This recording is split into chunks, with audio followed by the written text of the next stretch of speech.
Welcome to the Overgivers Anonymous podcast. My name is Angela Mondor, also known as the Geeky Girl.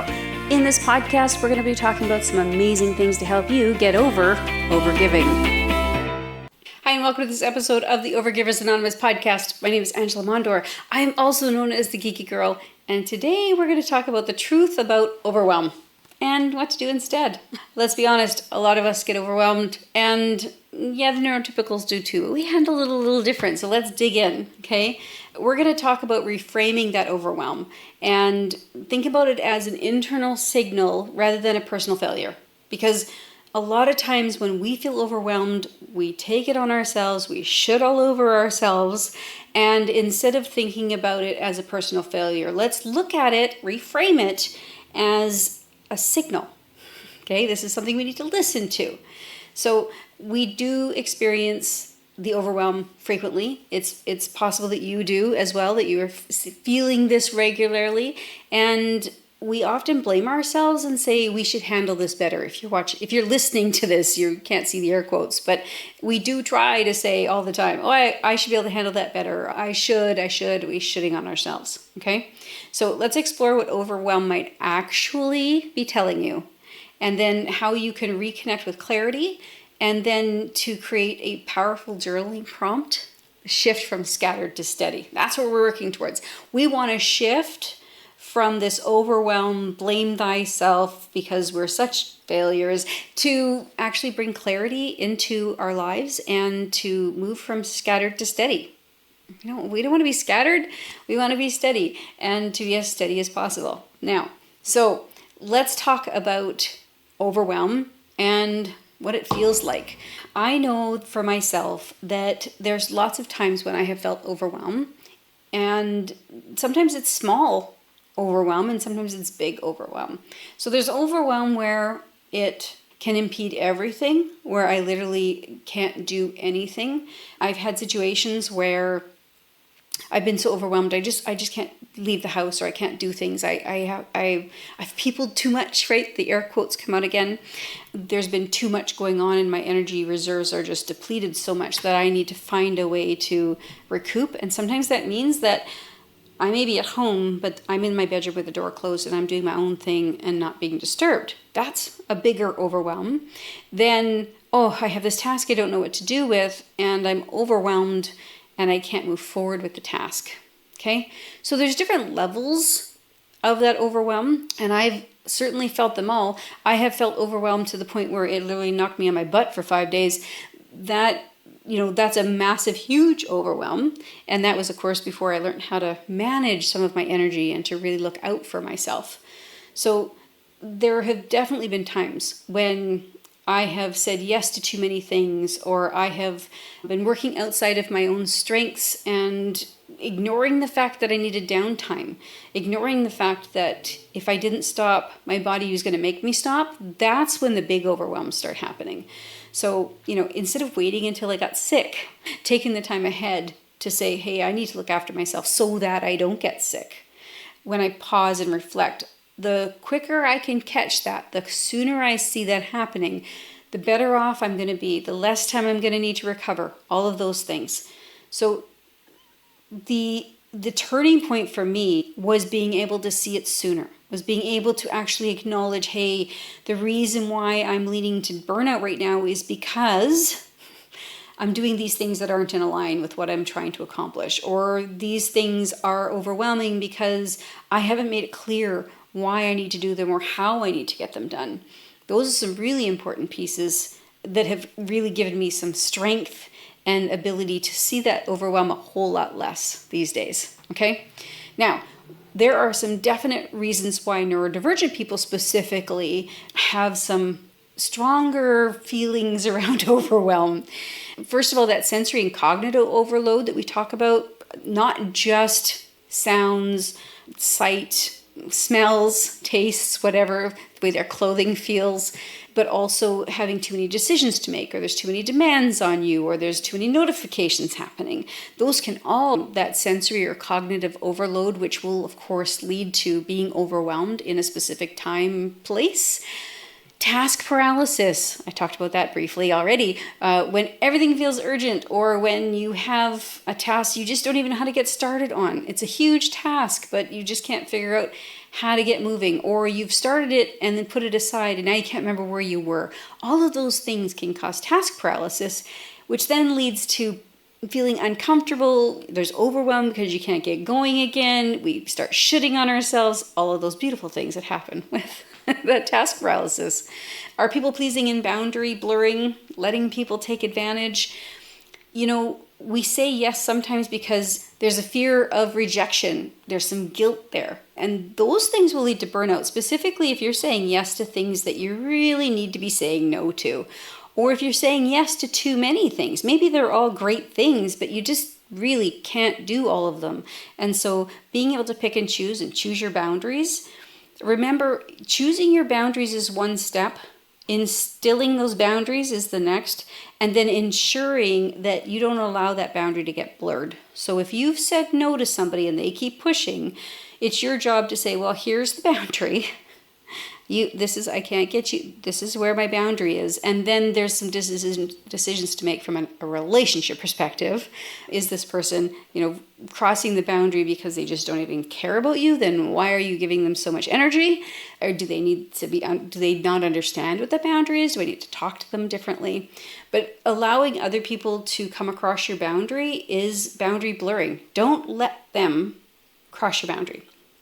And when they do, alert them and let them know that this is how it is, and this is what I need in order for me to be successful, in order for me to be a full person. These are the things I need. Our negative self-talk loops is also something. How many times have you replayed a conversation that you've had with somebody? How many times have you gone over the exact same conversation and thought, oh, did I hurt their feelings? Did I say something wrong? All of those things. You might have done that in your business. Maybe you said, I should be able to handle more leads, or I should be able to do this many tasks per day. Or maybe there's some shame around something that you said to a client, or maybe you think you should be able to come up with all the solutions to make things better. That negative self-talk loop is definitely going to contribute to your overwhelm, for sure, because now you're in this cycle and you're losing energy to the cycle. Doesn't mean to say it doesn't happen, but it's important to recognize when it's happening. So, emotional flooding, this might be something new to you, but feeling so overwhelmed by emotion that logic and planning go offline. Maybe you are emotionally drained.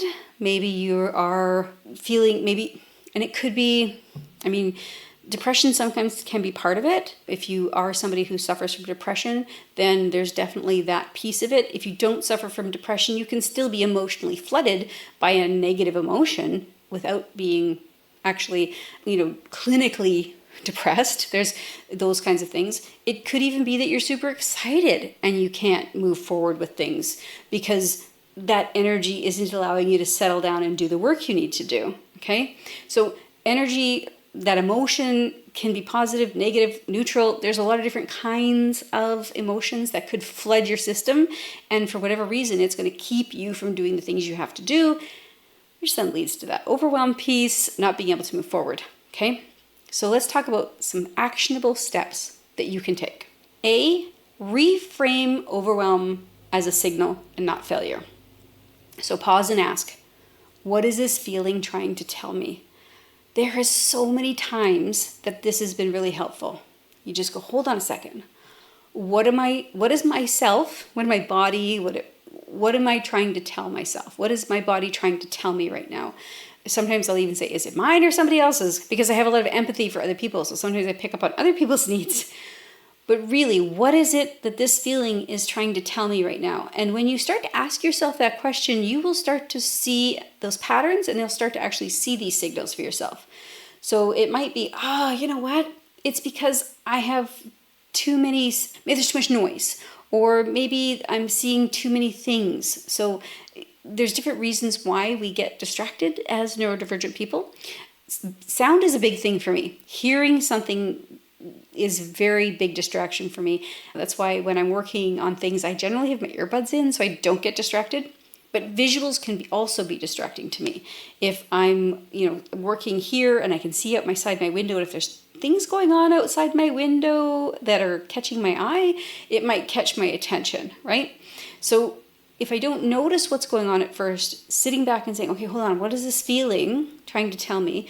It might mean that I need to go change my shirt again. There's been some days when I've changed it 3 times just because I don't like the way it feels anymore.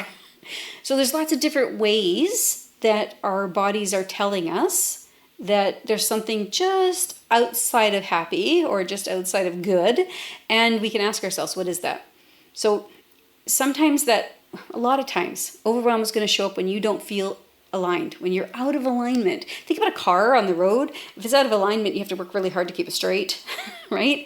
It's not that you're doing anything wrong. It's simply just because something just doesn't feel right. It could be as simple as the tag on the back of your shirt, or it could be you're hungry, or you have to go to the bathroom, or you need something to drink, or you need some more clarity. I am going to give you my ideal day journaling prompt for free. You can sign up for it and download it right away. And in this, you ask yourself a simple question. What would my ideal day look like and feel like if it was designed just for me? Now, of course, it's a little more complicated than that. We ask you a few more questions. There's some depth there. But the concept is right there in the title. What would it look like if my ideal day was designed for me? And I'll tell you what, I did this exercise for the first time probably 2009, something like that. And when I did it that first time, I thought, yeah, right, whatever. And I did the task because it was a task at the time. I have used this journal prompt. I've used this processed many, many times since then because it freaking works. When I did it the first time, I just wrote it down and went, yeah, whatever. And I tossed it.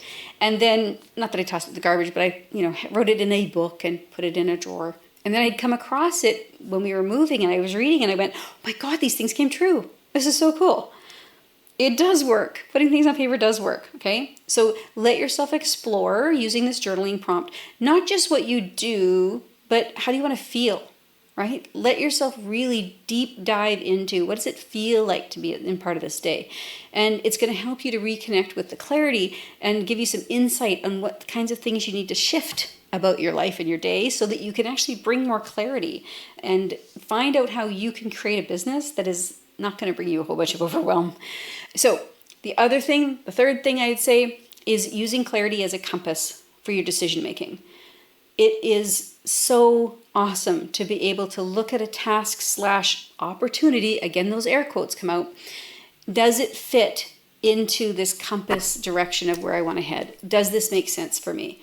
So after your journaling, you can identify the areas of your life that don't match the ideal of where you want to go. You can actually look and see, this thing isn't matching where I'm trying to head. No wonder it's so difficult for me to do. And then you can make one small decision or make one boundary shift, just make a little bit of a change so you can bring it closer to alignment. So maybe you need to reduce your meeting load, or maybe you need to delegate a draining task or carve out some space for breaks for you maybe. There's lots of different ways that you can make small tweaks to help yourself to get to that ideal day that you're looking for. Now, when you're thinking about this overwhelm, again, I really encourage you, think about it as this is a signal rather than a feeling of failure, okay? Think about what is it that's causing this overwhelm for you? What are the things that are needing to be changed in your life? Take those action steps that I talked about, reframing the overwhelm. Do that journaling prompt. What do you have to lose? Give it a shot. And then use that clarity you get from that to actually make those decisions for yourself, okay? That's going to help you. Just listen with curiosity to yourself. Also use that concept of, what is this trying to tell me right now? What is this feeling trying to tell me right now? So there is a masterclass coming up where I'm going to guide you through this whole process step by step so you can move from scattered to steady. So stay tuned, watch more, subscribe, because I'm going to tell you how you can be part of this amazing masterclass, and really you can make some serious inroads to make some changes so that you're less overwhelmed simply because you're going to be actually working in alignment with what you want to do, where you want to go, and things are going to get easier for you. All right? Have yourself a fantastic day. I'll talk to you next time. Bye for now. Thank you so much for listening to the Overgivers Anonymous podcast. Your support means the world to me. You can find show notes for this episode and other goodies at overgiversanonymous.ca. And if you enjoyed this episode or you enjoyed the podcast in general, why not join us in the Overgivers Anonymous Facebook group, where you can connect with overgivers from all over the world. Head on over to geekygirl.ca/group.